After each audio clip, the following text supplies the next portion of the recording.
Oweekitiibwa MK President to be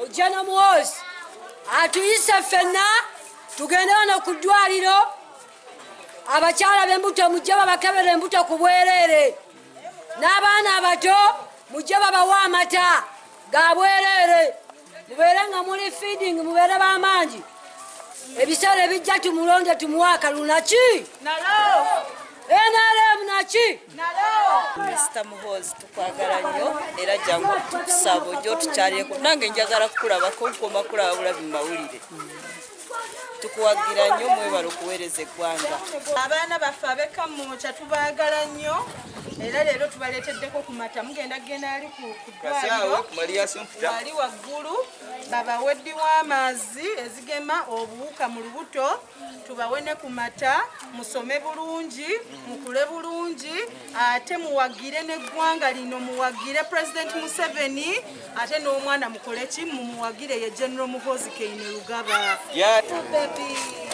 I love you. Say MK oye. Say MK oye. Say MK oye. MK oye.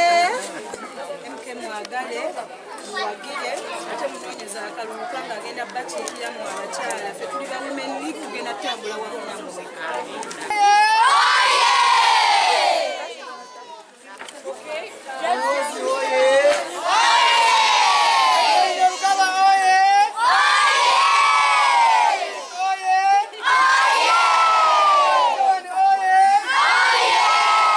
Abavubuka ba Gheto, first of all, ekibatawanya is lack of employment.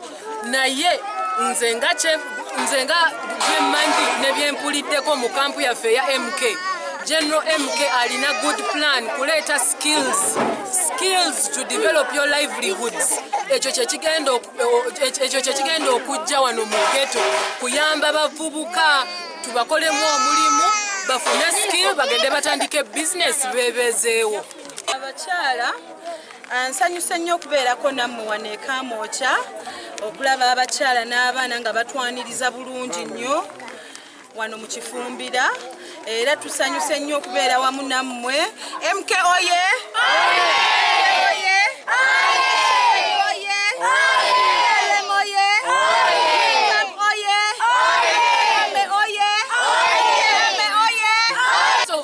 Abantu bagadde nnyo General Muhoozi Kainerugaba yeyo attitude gye tusanzeyo first of all.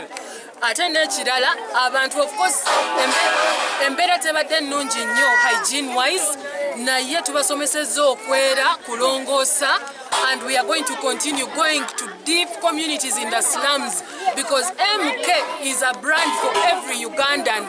Si just koma mubali abasoma buli munna Uganda yenna. They belong to General MK Kainerugaba. Nze gye nsinga okuwa abantu b'Ekifumbira Slam mukwatire wamu wagire General MK kubanga tuze wano atuze kukola activities zino mu maanya ge. Muwagire General MK abaagala nnyo n'abasawo bannange munywere tubeere wamu tukolere wamu. Message eno esemba eri bantu b'eno bannaaye eno season ya nkuba mwekuume obulwadde bwa malaria buli mu kweyongera temwerabira ne masks akwayanga sijambadde leero naye temwerabira ne mask.